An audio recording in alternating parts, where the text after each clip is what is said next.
നിങ്ങൾ ഫ്രോഡാണെന്നുള്ളത്, കപട്യം കൊണ്ട് നടക്കുകയാണ് വയറ്റിപ്പഴപ്പിനെന്നുള്ളത് ദൈവത്തിന് പിടികിട്ടി. എന്താ കാര്യം? ഈ സംഭവം നടന്നില്ലെങ്കിൽ പിന്നെ നീ വിശ്വാസത്തിൽ നിലനിൽക്കത്തില്ല. അപ്പോൾ നിങ്ങൾ പിടികൊടുത്തില്ലേ? പിടികൊടുത്തു കഴിഞ്ഞാൽ പിന്നെ നാളെ നീ എന്തെല്ലാം പ്രശ്നങ്ങൾ പറഞ്ഞാലും ദൈവം ഏൽക്കത്തില്ല. കാരണം you are branded as A fraud. നിങ്ങൾ പക്ക ഫ്രോഡായിട്ട് നമ്പേഡ് ഫ്രോഡിൻ്റെ കൂട്ടത്തിൽപ്പെടുത്തി. അതുകൊണ്ട് ഞാൻ പറഞ്ഞത് ഇൻ്റലിജൻ്റാണ്. ഈ വിശ്വാസം വിനിമയം ബുദ്ധിപരമായ നടപടിയാണ്. നാളെ കാലം നമുക്ക് പണി വരുന്ന ഒരു തീരുമാനം ഇപ്പോൾ എടുക്കരുത്. ക്ലിയറല്ലേ ഞാൻ പറയണത്? ഇത് ശ്രദ്ധിക്കണം.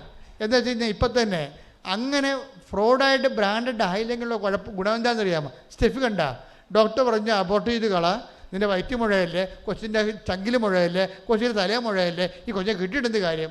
അങ്ങനെ ഡോക്ടർ ചോദിച്ചത്. ഇപ്പോൾ ഡോക്ടർ ഇങ്ങനെ ചോദിച്ചാൽ പിന്നെ നമ്മളെന്ത് ചെയ്യും? പക്ഷേ സ്റ്റെഫി പറയും ഈ കൊച്ചിനെ കർത്താവ് എനിക്ക് തരും. അവളെന്താ ചെയ്തിരിക്കണത്? അവൾ ഉടമ്പടി തൈലം എടുത്ത് വയറ്റേ പുരട്ടും. മരുന്നവിടെ തോറ്റില്ലേ? ഉടമ്പടി തൈലം എടുത്ത് വയറ്റേ പുരട്ടും. വയറ്റ് എല്ലാ ദിവസവും പുരട്ടും. ഉടമ്പടി തൈലം തീരുമ്പോൾ വന്ന് ഉടമ്പടി പുതുക്കിയിട്ട് വാങ്ങിച്ചുകൊണ്ട് പോയിട്ട് വിശ്വാസ പ്രമാണം ചൊല്ലി എല്ലാ ദിവസവും വയറ്റേ പുരട്ടും. വയറ്റ് ആ 2ാമത്തെ മാസം തൊട്ട് 10ാമത്തെ മാസം വരെ ഉടമ്പടി തൈലം വയറ്റേ പുരട്ടുകയാണ്. എത്ര കുപ്പി ഉടമ്പടി തൈലമുള്ള പുരട്ടി കാണാം. എന്നിട്ട് എന്താണ് അമ്മ ചെയ്തിരിക്കണത്? അമ്മ ഒരു ഓപ്പറേഷൻ ഇല്ലാതെ ഈസിയായിട്ട് കുഞ്ഞിനെ പ്രസവിച്ച് കൊടുക്കും. Praise the Lord. Praise the Lord. ഒരു മുഴയുമില്ല.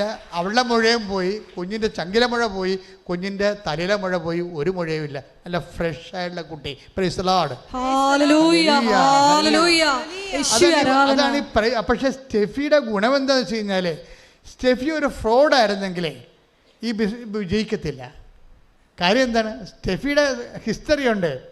നമുക്കെല്ലാവർക്കും ഹിസ്റ്ററി ഉണ്ടല്ലോ. ഇപ്പം നിങ്ങൾ ഗൈനക്കോളജിസ്റ്റ് അടുത്ത് പോയി കഴിഞ്ഞാൽ, ഇപ്പം പ്രഗ്നൻ്റ് ആയിട്ട് ആയിരിക്കുന്ന കാലത്ത് നമ്മളൊരു ഡോക്ടറെ കാണാൻ പോയി. ആ ഡോക്ടർ തന്നെ ചിലപ്പോൾ ഗൈനക്കും ആയിരിക്കും, ചിലപ്പോൾ പീഡിയാട്രിസ്റ്റും ആയിരിക്കും. ആ ഡോക്ടറിനെ തന്നെ നമ്മൾ കുഞ്ഞുള്ള കാലത്തെല്ലാം കണ്ട്, കുഞ്ഞിന് 6 വയസ്സുള്ളപ്പോൾ നമ്മുടെ എന്തുണ്ടാവും? ഒരു ഡയറി ഉണ്ടാവും അല്ലേ? ഇത്രയും വലിയ ഡയറിയും കൊണ്ടാണ് ചിലർ നടത്തുന്നത്. ആ കുഞ്ഞിന് വേണ്ടി പ്രഗ്നൻ്റ് ആയിരുന്ന ആദ്യത്തെ ആഴ്ച ടെസ്റ്റ് ചെയ്യണ തൊട്ട് എടുത്ത ഡോക്ടർ പിന്നീട് ആ 6 വയസ്സാകുന്നവരെ എടുത്തിട്ടുള്ള ഗൈനക്കിൽ നിന്ന് പീഡിയാട്രിസ്റ്റിലേക്ക് എത്തുമ്പോൾ നമുക്കൊരു 200 പേജിൻ്റെ നോട്ട് ബുക്ക് ഉണ്ടാകും ആ കൊച്ചിന് ചെയ്ത മരുന്നുകളെല്ലാം കൂടി അല്ലേ? അപ്പം അതുപോലെ തന്നെ അതുപോലെ ഒരു കേസ് ഹിസ്റ്ററി ഉണ്ടാകും ദൈവത്തിൻ്റെ കയ്യിൽ. എന്താ കാര്യം? സ്റ്റെഫിക്ക് കുഴപ്പമില്ല, എല്ലാം ഓക്കെയാണ്. അവൾ ആദ്യം മുതൽ വിശ്വസിച്ചിരുന്നു, ഇപ്പോഴും വിശ്വസിക്കുന്നു. അതിന് ഡോക്ടർ പറഞ്ഞാൽ ഏക്കത്തില്ല. എന്താ കാര്യം? ഞാൻ വിശ്വസിക്കണം എൻ്റെ ദൈവം, ഇനി അതാണ് എനിക്ക് തരാൻ ദൈവം തീരുമാനിച്ചെങ്കിൽ ദൈവത്തിൻ്റെ ഇഷ്ടം പോലെ നടക്കണമെന്ന് പറയും. അതാണ് വിഷയം. ഇനി അങ്ങനെയാണ് ഒരു കുഞ്ഞിനെ എനിക്ക് തരാൻ ദൈവം ഉദ്ദേശിക്കണമെന്നുണ്ടെങ്കിൽ ഞാൻ ദൈവത്തിന് വേണ്ടി അതിനെ വളർത്തും. ഇങ്ങനെയൊക്കെ ഉള്ള ഒരു വിശ്വാസത്തിൻ്റെ ഒരു ഡിഗ്രി സ്റ്റുഡൻ്റാണത്. വിശ്വാസത്തിൻ്റെ പ്രൈമറി സ്കൂളല്ല, ഇത് ഉയർന്ന സ്കൂളാണ്. വിശ്വാസം വളരും തോറും അതിൻ്റെ നിലപാടുകളും നടപടിക്രമങ്ങളൊക്കെ വളരും. ഇതിങ്ങനെ വന്നിട്ട് നമുക്കറിയാമല്ലോ, ഇവരെല്ലാം ഉടമ്പടി ഒരു ജീവിതക്രമമായിട്ട് ദൈവത്തെ ജീവിക്കുന്ന ഒരു വ്യക്തിയായിട്ട് അവർ അനുഭവിച്ച് ദൈവത്തിൻ്റെ കൂടെ സഞ്ചരിക്കുകയാണ്. ശ്രുതിക്കട്ടെ.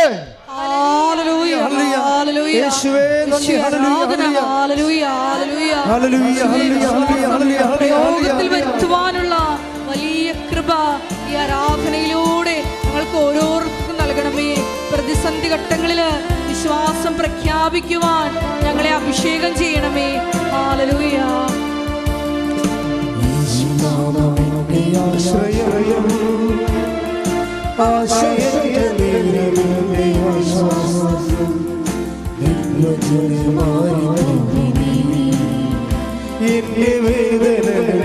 ും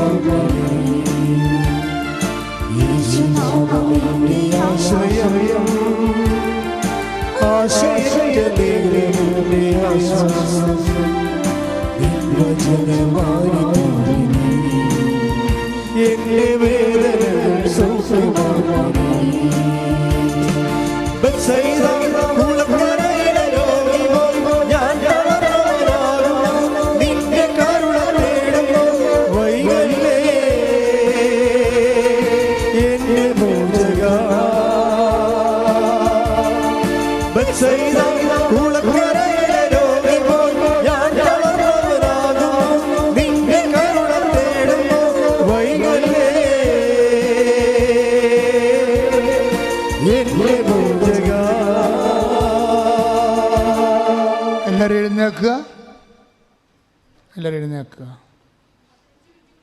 നമുക്ക് കുറച്ചു നേരം പ്രാർത്ഥിക്കാം.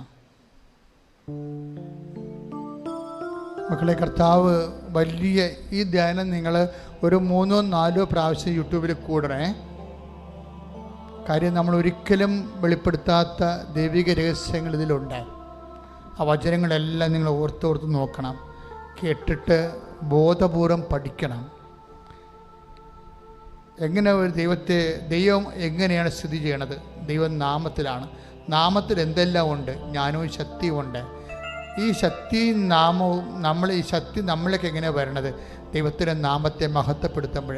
ദൈവത്തിൻ്റെ നാമത്തെ എങ്ങനെ മഹത്വപ്പെടുത്തും? ദൈവം ഏൽപ്പിച്ച ജോലി വചനത്തിൽ പൂർത്തിയാക്കുമ്പോഴും വചനത്തിൽ നിലനിൽക്കുമ്പോഴും. വചനത്തിൽ എങ്ങനെ നിലനിൽക്കും? അത് വാക്കുകൊണ്ടല്ല, അത് പ്രവൃത്തി കൊണ്ടാണ്. ഉടമ്പടി ജീവിതമാണ്. ശ്രദ്ധിക്കട്ടെ.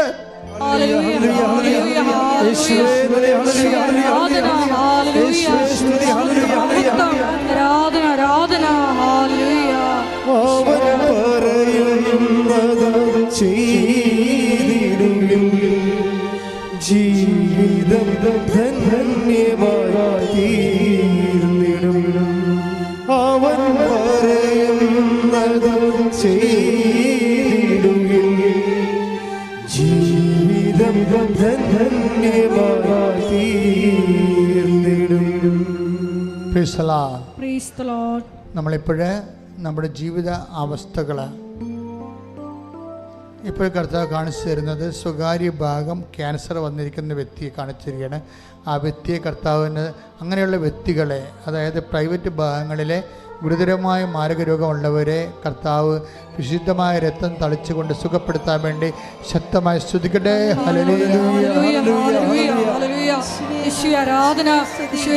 എൻ്റെ കർത്താവിൻ്റെ ഉന്നതമായ നാമത്തിൽ, സഭയുടെ അധികാരത്തിൽ, കുരിശിൻ്റെ അടയാളത്തിൽ, ദൈവത്തിൻ്റെ ശക്തിയാൽ സ്വകാര്യ ഭാഗങ്ങളിലുള്ള ക്യാൻസർ രോഗങ്ങളും മാരക രോഗങ്ങളും കർത്താവിൻ്റെ വിശുദ്ധമായ രക്തത്താൽ കഴുകിക്കൊണ്ട് ഈശോ പൂർണ്ണമായി അമ്മയുടെ മാധ്യസ്ഥത്തിൽ സൗഖ്യപ്പെടുത്തട്ടെ. ശ്രദ്ധിക്കട്ടെ.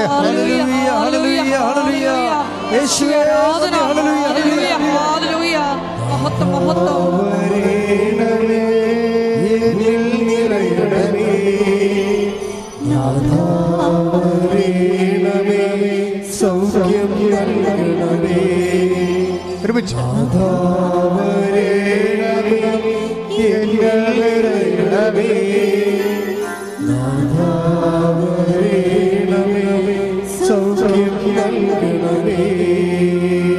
തള്ളവിരലിലെ ഒരു പരുവ് പോലെ വന്നു. അപ്പോൾ അതൊരു കുരുവാണെന്ന് വിചാരിച്ചു. അത് നമ്മൾ പൊട്ടിച്ചൊക്കെ കളഞ്ഞു, പുറത്തു, പിന്നെയും പഴുത്തു, പിന്നെ അത് വലുതായി. ഇപ്പം തള്ളവിരലിൻ്റെ കുറേ ഭാഗങ്ങൾ തന്നെ അത്രയും പഴുത്തിരിക്കുകയാണ്. അത് കുരുവല്ല, ഒരു ഗുരുതരമായ രോഗമാണ്. കർത്താവ് വ്യക്തിയെ സുഖപ്പെടുത്തിക്കൊണ്ടിരിക്കുന്ന രോഗസൗഖ്യത്തിന് നന്ദി പറയുന്നു.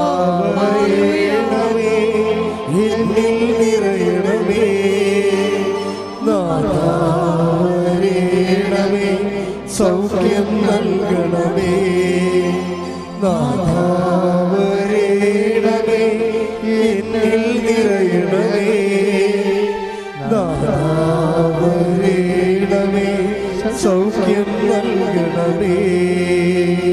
മക്കളെ, ഓൺലൈനിലുള്ളവരും തീർത്ഥാടനത്തിലുള്ളവരും സന്തോഷത്തോടെ നിൽക്കാൻ കർത്താവ് പറയുന്ന ഓൺലൈനിലുള്ളവരും തീർത്ഥാടനത്തിലുള്ളവർ ഇപ്പോഴും ഈശോ കാണിക്കുന്നത് മൂക്കിൻ്റെ വലതുവശത്ത് ഉള്ളിൽ ദശ വളരുന്ന വ്യക്തിയെ കർത്താവ് കാണിക്കുന്നു.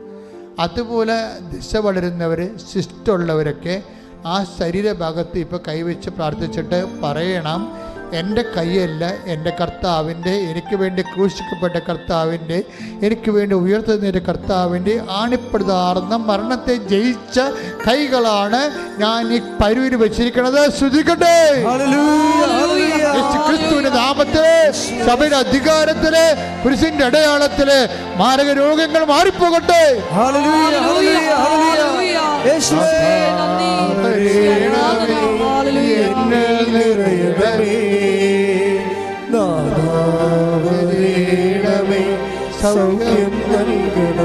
സ്നേഹത്തോടെ, സന്തോഷത്തോടെ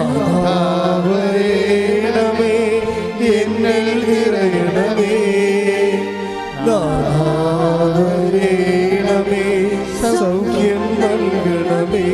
അടുത്ത വരി പാടിക്കൊള്ളുക. ശ്രുതികട്ടെ. ഹല്ലേലൂയ. ഓ ദിവ്യമാം സ്നേഹമേ, ഓ ദിവ്യകാരുണ്യമേ, ഓ ദിവ്യമാം സ്നേഹമേ, ഓ ദിവ്യമാം സ്നേഹമേ, ഓ ദിവ്യകാരുണ്യമേ, തിരുവത്താഴം മേശയിലെ സമ്മാനമേ, തിരുവത്താഴം മേശയിലെ സമ്മാനമേ, ഓ ദിവ്യമാം സ്നേഹമേ, ഓ ദിവ്യകാരുണ്യമേ. കർത്താവ് കാണിക്കുന്ന ഇപ്പോഴുള്ള ദർശനമുള്ള സമയത്തുള്ള രോഗങ്ങളിൽ നമ്മൾ ആദ്യം പ്രാർത്ഥിക്കുന്നത്. ദർശനം തീരുമ്പോൾ നമ്മൾ പൊതുവായിട്ട് പ്രാർത്ഥിക്കുക. നിങ്ങൾ സന്തോഷത്തോടെ ആയിരിക്കാൻ കർത്താവ് ആവശ്യപ്പെടുന്നു. ഇപ്പോൾ നമ്മൾ പ്രാർത്ഥിക്കുന്ന 2 രോഗങ്ങളാണ് ഈശോ കാണിക്കുന്നത്. ഒന്ന്, വലത് ബ്രസ്റ്റിൻ്റെ താഴെ കൈവച്ച് പ്രാർത്ഥിക്കാൻ പറയുന്നുണ്ട്. ആ ചിലപ്പോൾ ഹാർട്ടിൻ്റെ അസുഖമുള്ളവരായിരിക്കാം. ആണുങ്ങളാണെങ്കിൽ വലത് നെഞ്ചിൻ്റെ താഴെ കൈവച്ച് പ്രാർത്ഥിക്കണം.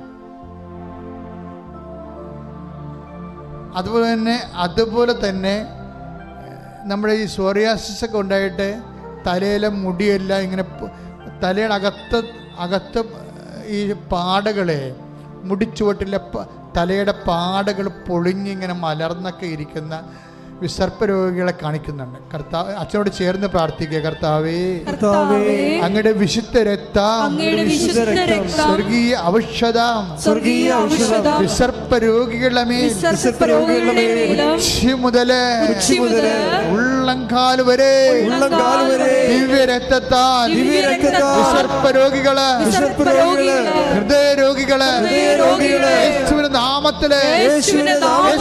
നാമത്തില് സൗഖ്യം പ്രാപിക്കട്ടെ.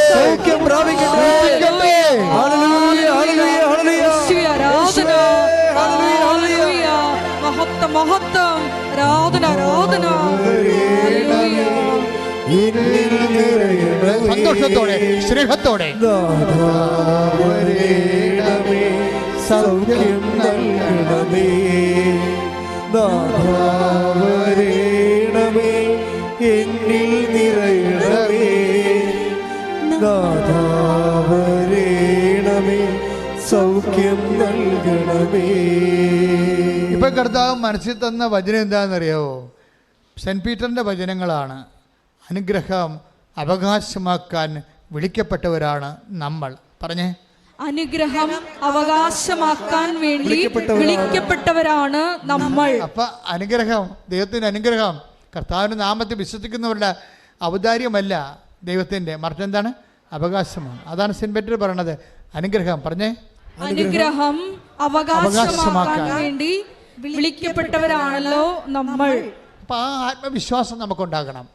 അവകാശികളാണെങ്കിൽ ഇപ്പം നീ എന്താണ് ദൈവത്തോട് ആവശ്യപ്പെട്ടിരിക്കുന്നത്, അത് നിൻ്റെ കുഞ്ഞുങ്ങൾ നീ തന്നെയും ജീവിക്കാനും. ഇപ്പം നിനക്ക് ജീവിത പങ്കാളിയില്ല, അത് നിൻ്റെ ജീവിത പങ്കാളി വഴക്കിട്ട് പോയിരിക്കുന്നു, അത് നിനക്കത് കേസ് കൊടുത്തിരിക്കുന്നു. പക്ഷെ നീ ജീവിത പങ്കാളിക്ക് അവകാശിയാണ്, അവകാശമുള്ളവനാണ്. അതുകൊണ്ട് തന്നെ അത് അനുഗ്രഹമാണ്. നീ കുഞ്ഞുങ്ങളില്ല നിനക്ക്, പക്ഷെ അനുഗ്രഹം അട്ടേക്ക് വേടപ്പോഴും അനുഗ്രഹം അവകാശമാക്കാൻ ശ്രദ്ധിക്കട്ടെ. Hallelujah, hallelujah, hallelujah. യേശുവേ ആരാധന, ആരാധന. Hallelujah, hallelujah, hallelujah.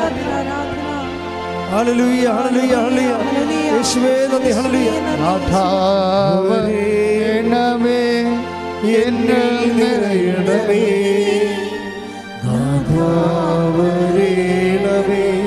സൗഖ്യം നൽകണമേ. 1 പത്രോസ് 3:9. 1 പത്രോസ് 3:9. അനുഗ്രഹം അവകാശമാക്കുന്നതിനു വേണ്ടി പറഞ്ഞേ, അനുഗ്രഹം അവകാശമാക്കുന്നതിന് വേണ്ടി വിളിക്കപ്പെട്ടിരിക്കുന്നവരാണല്ലോ നിങ്ങൾ. വിളിക്കപ്പെട്ടിരിക്കുന്നവരാണല്ലോ നിങ്ങൾ. ഇതൊരു ബോധ്യമാകണം നിങ്ങൾക്കൊരു ബോധ്യമാകണം. എന്താണ് പറഞ്ഞിരിക്കുന്നത്? അനുഗ്രഹം അവകാശമാക്കാൻ വേണ്ടി പിന്നെ വിളിക്കപ്പെട്ടവരാണല്ലോ നിങ്ങൾ. അപ്പം നിങ്ങൾക്ക് വീടില്ല. ഇപ്പം ചില എൻ്റെ അടുത്ത് എഴുതി തരും, അച്ഛാ വീടുമില്ല സ്ഥലവുമില്ല. എന്താ അവരിങ്ങനെ ഇറങ്ങി എഴുതി തരണത്? അതായത് വീടില്ല, സ്ഥലവുമില്ല, ഞാൻ സന്തോഷത്തോട് ചിരിച്ചുകൊണ്ട് വാങ്ങിക്കും. എന്താ കാര്യം? ഇത് രണ്ടും അമ്മയുടെ കയ്യിലുണ്ടെന്ന് എനിക്കറിയാം. ഞാൻ അവളോട് പറയും, മര്യാദയ്ക്ക് ജീവിച്ചോ, കർത്താവിൻ്റെ വചനം ജീവിച്ചോ, സുവിശേഷം ജീവിച്ചോ, കർത്താവിന് വേണ്ടി നോക്കിപ്പാർത്തോ, അവൻ ഏത് സമയത്തും അനുഗ്രഹമായി വരും. കാര്യം നിനക്ക് അവകാശമുണ്ട്.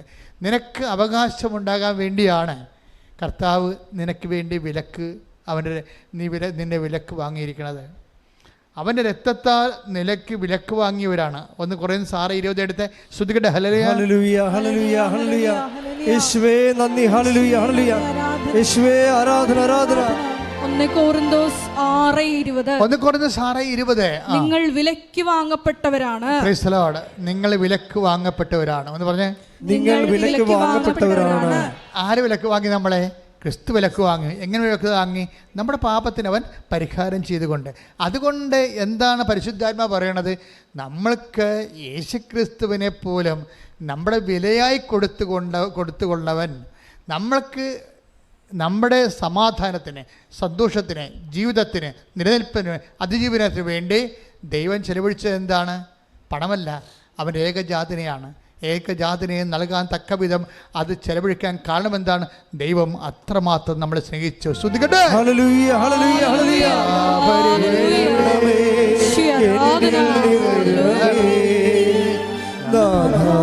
നാഥാവരേണമേ സൗഖ്യം നൽകണമേ. നാഥാവരേണമേ എന്നിൽ നിറയണമേ. നാഥാവരേണമേ സൗഖ്യം നൽകണമേ. നമുക്ക് ദൈവത്തോട് എന്തും ചോദിക്കാം, എന്തും ചോദിക്കാം. എന്താ കാര്യം? അതായത് നമുക്ക് യേശുക്രിസ്തു നൽകിയവൻ. 8:32. Take the word of God. ശ്രുതികട്ടെ. Hallelujah hallelujah hallelujah hallelujah hallelujah. യേശുവേ ആരാധന ആരാധന. യേശുവേ നന്ദി. മഹത്വം മഹത്വം മഹത്വം.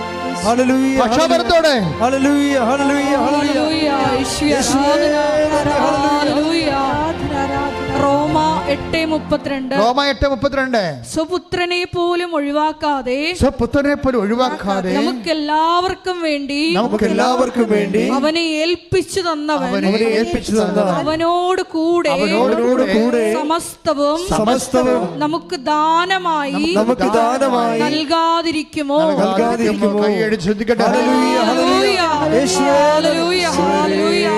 പ്രധാന വചനങ്ങൾക്ക് വെളിപ്പെടുത്തലുകൾക്ക് നന്ദി പറയുന്നു. സൗഖ്യം നൽകണമേ. നാഥാവരേണമേ എന്നിൽ നിറയണമേ. നാഥാവരേണമേ സൗഖ്യം നൽകണമേ. പരിശുദ്ധ പരമ ദിവ്യകാരുണ്യത്തിന് ആരാധനയും സ്തുതിയും പുകഴ്ചയും ഉണ്ടായിരിക്കട്ടെ. അതിൻ്റെ ഒരു സമസ്തവും എന്നുള്ള വാക്കുണ്ട്. അതായത് നമുക്ക് യേശുക്രിസ്തുവിനെ നൽകിയവൻ അവനോടുകൂടെ സമസ്തവും. എന്നുവെച്ചാൽ ഒരു മനുഷ്യൻ ഈഹത്തിലും പരത്തിലുമുള്ള എല്ലാ വിഷയങ്ങളും എന്നതിൻ്റെ അർത്ഥം. അതുകൊണ്ടാണ് നിനക്ക് എന്തും ചോദിക്കാൻ ദൈവത്തോട്. നിൻ്റെ ആത്മീയ നന്മയ്ക്ക് ഉപകരിക്കുന്നത് കൂടി ആയിരിക്കണമെന്നേ ഉള്ളൂ. അല്ല, നിന്നെ ആത്മാവ് നഷ്ടപ്പെടുത്തി പോണ കാര്യം ദൈവത്തോട് ചോദിക്കരുത്. നിൻ്റെ ദൈവിക ജീവനെ നിലനിർത്തി പരിപോഷിപ്പിക്കാൻ ഉതകുന്ന എന്തും ദൈവത്തോട് ചോദിക്കാം. അതുകൊണ്ട് തന്നെയാണ് അതിൻ്റെ അകത്ത് ജോലിയും വീടും വിവാഹവും നിത്യജീവൻ വരെയുള്ള എല്ലാ വിഷയങ്ങളും ഉൾപ്പെടുന്നത്. ധൈര്യമായിട്ട് അത് നിൻ്റെ അവകാശമാണെന്ന ബോധത്തിൽ ചോദിക്കാൻ മക്കൾക്കടുത്ത വിശുദ്ധിയോടെയും സ്നേഹത്തോടെയും ചോദിക്കാം. ശ്രദ്ധിക്കട്ടെ. നാമത്തിന് കർത്താവേ, അങ്ങയുടെ മക്കൾ കണ്ണുനീരോടെ പ്രാർത്ഥിക്കണീശോ. അങ്ങയുടെ വിശുദ്ധ പൗരോഹിത്യത്തെ മഹത്വപ്പെടുന്ന കർത്താവേ, സഭയിലുള്ള സാന്നിധ്യം പ്രകടമാക്കുന്ന കർത്താവേ, മാർഗരോഗങ്ങൾ, തീരാവേദികൾ, ജീവിത ദുരിതങ്ങൾ, ജോലിയില്ലാത്ത അവസ്ഥകൾ, വിസ വരാത്ത അവസ്ഥകൾ, കർത്താവ് ഒഫലട്ട് വരാത്ത അവസ്ഥകൾ, പഠിക്കാൻ സീറ്റ് കിട്ടാത്ത അവസ്ഥകൾ, കർത്താവ് പരീക്ഷകൾ ജയിക്കാത്ത അവസ്ഥകൾ, വിവാഹത്തിൽ കർത്താവ് പിരിഞ്ഞ അവസ്ഥകൾ, ജീവിതങ്ങൾ കിട്ടാത്ത അവസ്ഥകൾ, മക്കളില്ലാത്ത അവസ്ഥകൾ, ജോലിയില്ലാത്ത അവസ്ഥകൾ, പ്രമോഷൻ ഇല്ലാത്ത അവസ്ഥകൾ, കർത്താവ് വിശ്വാസമില്ലാത്ത അവസ്ഥകൾ, വിശ്വാസ കുടുംബ പ്രാർത്ഥനയില്ലാത്ത അവസ്ഥകൾ, അങ്ങനെ എന്തെല്ലാം കാര്യങ്ങൾക്ക് വേണ്ടി അങ്ങനെ മക്കള് ഇപ്പൊ കണ്ണുനീരോടെ അങ്ങനെ തിരുസന്നിധിയിൽ പ്രാർത്ഥിക്കുന്നുവോ ഇട്ടുനാദം പോലെ കർത്താവേ, അങ്ങയുടെ അഭിഷേക ശക്തി അങ്ങയുടെ മക്കൾ മേൽ ആവശ്യിക്കട്ടെ. മാർഗരോഗങ്ങള്, തീരാവേദികള്, ദുരിതങ്ങള്, തടസ്സങ്ങള് ക്രിസ്തുവിന്റെ ഉന്നതമായ നാമത്തില് മാറിപ്പോകട്ടെ.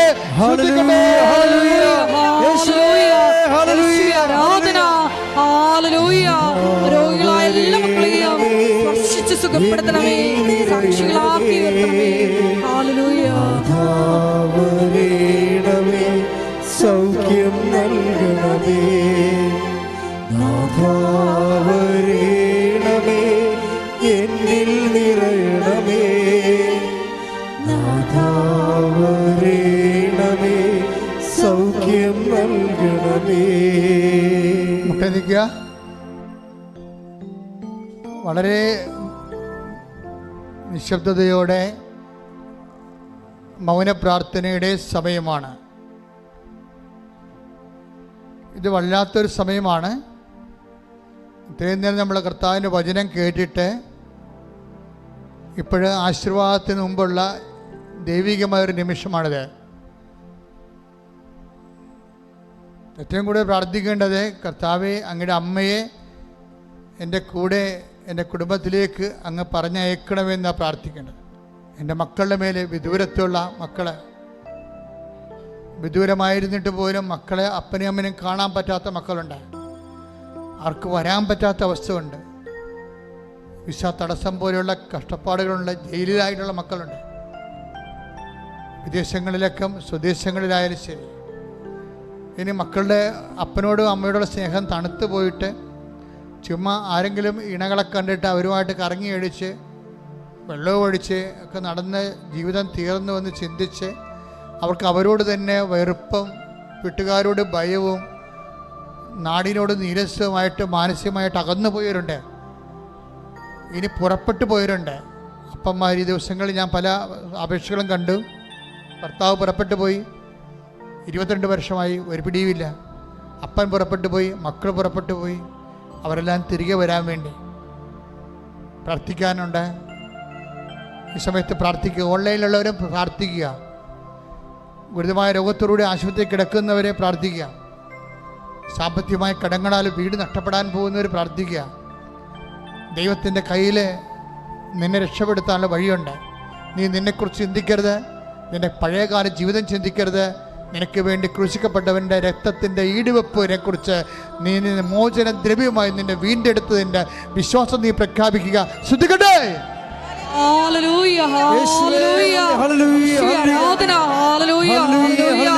ആരാധനയിൽ വെളിപ്പെട്ട മേഖലകളിലെല്ലാം കർത്താവേ നിന്റെ ശക്തി പ്രകടമാക്കണമേ എന്ന് പ്രാർത്ഥിക്കുന്നു. മക്കളെ സാക്ഷികളാക്കി ഉയർത്തണമേ എന്ന് പ്രാർത്ഥിക്കുന്നു. Hallelujah, hallelujah, hallelujah. മഹത്വം, മഹത്വം. ആരാധന, ആരാധന. നിരച്ച് പോയിരുന്ന ആമ പെട്ടെന്ന് എന്തോ വന്ന് തട്ടിയതിന് നേരെ മലർത്തിയിട്ട് ഇനി അതിന് പോകാൻ പറ്റത്തില്ല. ഇനി അതിനെ ആരെങ്കിലും എടുത്തുകൊണ്ട് പോകണം. കാര്യം ഇതിൻ്റെ സ്ലോയാണത്. ഇനി അതിന് വല്ല വെള്ളത്തിലും കൊണ്ടേ വെക്കും. കർത്താവിൻ്റെ വചനമായത് കാരണം ആ ആമയെപ്പോലെ നിരച്ച് വരുന്ന വിഷയം ഇനി എടുത്തുകൊണ്ട് പോകുന്ന പോലെ സ്പീഡായിട്ട് നിൻ്റെ ജീവിതത്തിൽ സംഭവിക്കുന്നുള്ള സൂചനയാണ് എൻ്റെ മനസ്സിൽ കർത്താവ് പറയാൻ വേണ്ടി ആന്തരിക പ്രേരണ ലഭിക്കണത്. ഏറ്റവും സ്ലോ ആയിട്ടുള്ളത്. അതേ രീതിയിൽ പോകാനാണെങ്കിൽ അങ്ങനെ പോകാൻ പറ്റത്തുള്ളൂ. ഇപ്പോൾ ഒരു മുറുക്കാൻ കടയിൽ വിട്ട് 3 കുഞ്ഞുങ്ങളെ പോറ്റാൻ നിനക്ക് ഒരിക്കലും പറ്റത്തില്ല, ആൾ കച്ചവടം ഇല്ലെങ്കിൽ. അപ്പോൾ തീർച്ചയായിട്ടും വരുമാനത്തിൻ്റെ മാർഗം മാറണം. അങ്ങനെ തുച്ഛമായ വരുമാനം കൊണ്ട് ജീവിക്കാൻ പറ്റാത്ത ഒരു അവസ്ഥ ഉണ്ടെങ്കിൽ അവർ കൈ ഓൺലൈനായാലും ഇവിടെയായാലും കൈ ഉയർത്തിക്കൊണ്ട് അമ്മയുടെ മധ്യസ്ഥത്തിൽ ഈശോയുടെ സ്തുതിക്കട്ടെ. Hallelujah, hallelujah, hallelujah. യേശുവേ ആരാധന. യേശുവേ ആരാധനയിൽ പങ്കെടുത്ത് വരുമാന മാർഗങ്ങളെ ചേഞ്ച് ചെയ്ത് കൊടുക്കണമെന്ന് പ്രാർത്ഥിക്കുന്ന അവിടെ കഴിവ് അത്രേ ഉള്ളതെന്നുണ്ട് കർത്താവെ. അതിനെ അതിലംഘിക്കാനുള്ള പുതിയ മാർഗങ്ങളെ കർത്താവെ അവരെ ചാരുകീറി കൊടുക്കണമെന്ന് പ്രാർത്ഥിക്കുന്ന ദൈവത്തിൻ്റെ കരുണ ആ കുടുംബത്തിൻ്റെ മേലെ, മക്കളുടെ മേലെ കർത്താവെ, ഓരോ മക്കളുടെ മനസ്സുകളെ കർത്താവെ അവരുടെ ജീവിതത്തെ ക്രമീകരിക്കപ്പെടാൻ വേണ്ടി സഹായിക്കാൻ വേണ്ടി മനസ്സൊരുക്കണമെന്ന് പ്രാർത്ഥിക്കുന്നത്. ശ്രദ്ധിക്കട്ടെ.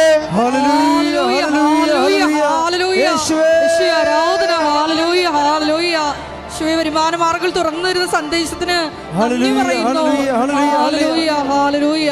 മഹത്വം, മഹത്വം. വീണ്ടും മൗനമായി പ്രാർത്ഥിക്കട്ടെ. ശരീരത്തിൽ ശിഷ്ടി വളരുന്നവരെ അവിടെയെല്ലാം കൈകൾ വെച്ചുകൊണ്ട് മനസ്സ് വിശ്വാസ പ്രമാണം ചൊല്ലിക്കൊണ്ടിരിക്കേണ്ടതാണ്.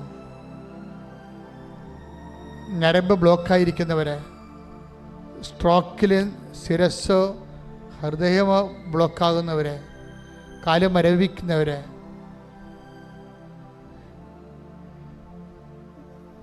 രോഗത്തിൻ്റെ പേടികളുള്ളവരെ നെഞ്ചിൽ കൈവച്ചുകൊണ്ട് പ്രാർത്ഥിക്കട്ടെ.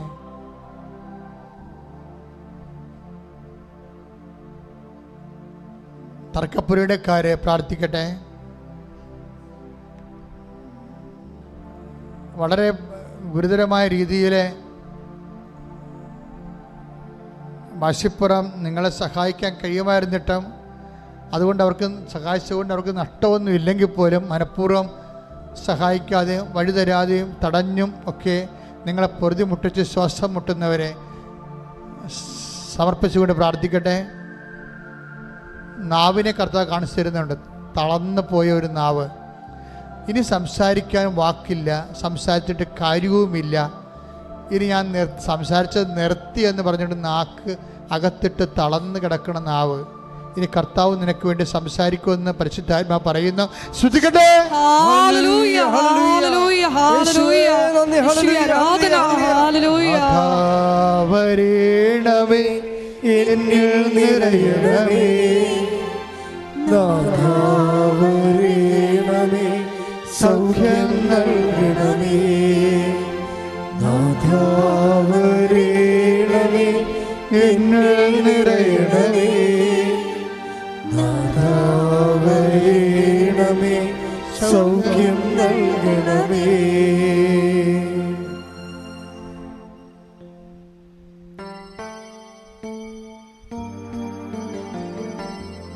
നീതി അനുഭവിക്കുന്നവരെ, ചിലരെ കല്യാണം കഴിഞ്ഞ് ഭർത്താവിനെ കുഞ്ഞുങ്ങളെയും കൊണ്ട് പിരിഞ്ഞ് അവസാനം അവർ ഭർത്താവിന് കേസ് കൊടുക്കാതെ തന്നെ അമ്മയ്ക്കും കുഞ്ഞുങ്ങൾക്കും ചിലവും വാങ്ങിച്ച് ഇവന് ഇപ്പോഴും ജീവിതവുമില്ല, ഇല്ലാത്ത കാശ് ഉണ്ടാക്കി കൊടുക്കുകയും ചെയ്യണം. അതുകൊണ്ട് പ്രത്യേകിച്ച് ഇവൻ്റെ ജീവിതത്തിൽ ചില സ്ത്രീകൾ ഭർത്താക്കന്മാരോട് വല്ലാത്ത അനീതി കാണിക്കുന്നുണ്ട്. എന്താ കാര്യം വെച്ചാൽ അവർ കല്യാണം കഴിച്ച് 2 പെറ്റു, അവരവിടുന്ന് കൊച്ചിനെയും കൊണ്ട് കടന്നു കളഞ്ഞു. പിന്നെ അവർക്കെതിരെ കേസ് കൊടുത്തേക്ക്. ഒരു കാര്യമില്ല, അവർക്കിവിടെ ഒന്ന് കൂടി താമസിക്കാൻ കഴിയില്ല, അതാണ് പ്രശ്നം. എന്നാൽ ഇവന് അങ്ങോട്ട് താമസിക്കാൻ പറ്റുമോ? അത് അംഗീകരിക്കത്തുമില്ല. പിന്നെ ഇവനെന്ത് ചെയ്യണം? ഇവൻ വെറുതെ കാശിങ്ങനെ അയച്ചു കൊടുത്തുകൊണ്ടിരിക്കണം. ATM യന്ത്രം പോലെ എല്ലാ മാസവും 10,000 20,000 രൂപ അയക്കണം. അതുകൊണ്ട് ഇവന് എന്താ പ്രയോജനം? ഒരു പ്രയോജനമില്ല. ഇത് അനീതിയാണ്. അതുകൊണ്ട് അങ്ങനെ അനീതി ആരെങ്കിലും കാണിച്ചിട്ടുണ്ടെങ്കിൽ നിങ്ങൾ അടിച്ചു മാറ്റിയ കുഞ്ഞുങ്ങളെ കൊണ്ട് തന്നെ നിങ്ങൾ കർത്താവിൻ്റെ ശാപത്തിന് നിങ്ങൾക്ക് തന്നെ അനുഭവിക്കാൻ യോഗ്യതയില്ലാത്ത അവസ്ഥാനം വരും. ഇപ്പോൾ നിങ്ങൾ ജയിച്ചതായിട്ട് കാണപ്പെടുന്ന ഭാര്യയായാലും ഭർത്താവായാലും ഇപ്പം ജയിച്ചതായിട്ടൊക്കെ തോന്നുന്നുണ്ട്, നിങ്ങൾ ജയിച്ചിട്ടില്ല എന്നാണ് ഈശോ പറയണത്. 15 കൊല്ലം മാത്രമേ നിങ്ങളുടെ ഈ ഇപ്പം കാണുന്ന ഈ ക്ഷുദ്രമായ വിജയം നിലനിൽക്കത്തുള്ളൂ. ദൈവനീതി നടത്തുമ്പോൾ നിങ്ങൾ താങ്ങത്തില്ല. അതുകൊണ്ട് അനുരഞ്ജനപ്പെടുകയാണ് നിങ്ങളുടെ മുമ്പിലുള്ള ആകപ്പടെ പോംവഴി. അങ്ങനെയുള്ള മക്കൾക്ക് വേണ്ടി ആരും മാതാപിതാക്കന്മാർ കൂട്ടു നിൽക്കരുത്. തെറ്റ് പറഞ്ഞു കൊടുക്കണം. അല്ലാതെ അവരാണ് വരുമാനമുള്ളത്, അവനാണ് വരുമാനമുള്ളത്, അവൻ്റെ തെറ്റ് പറഞ്ഞ് എനിക്ക് ഭക്ഷണം കിട്ടത്തില്ലെന്ന് വിചാരിച്ചുകൊണ്ട് അവരെന്തെങ്കിലും ചെയ്യട്ടെ, എനിക്ക് ഭക്ഷണം കിട്ടിയാൽ മതി എന്നും പറഞ്ഞുകൊണ്ട് ഇരിക്കുമ്പോൾ നിങ്ങൾ ദൈവത്തിൻ്റെ ആൾക്കാരല്ല, മക്കളുടെ ആൾക്കാരാണ്. അപ്പം നിത്യതയിൽ നിങ്ങൾ ദൈവത്തെ തള്ളിപ്പറഞ്ഞതിൻ്റെ ബലമണങ്ങൊക്കെ ഉള്ളത്. ഇങ്ങനെയുള്ള പ്രലോഭനങ്ങൾ ചെന്ന് ചാടാതിരിക്കാൻ വേണ്ടി പ്രാർത്ഥിക്കാനാണ് ഞങ്ങളെ പ്രലോഭനങ്ങൾ ഉൾപ്പെടുത്തരുത് എന്ന് ഈശോ പഠിപ്പിച്ചത്. അറിഞ്ഞുകൊണ്ട് വേണം ഈ വിഷയത്തിലൊക്കെ ഇടപെടാൻ. മൗനമായി പ്രാർത്ഥിക്കട്ടെ. സമാപനാശീർവാദത്തിന് സമയമായി. മൗനമായി പ്രാർത്ഥിക്കട്ടെ.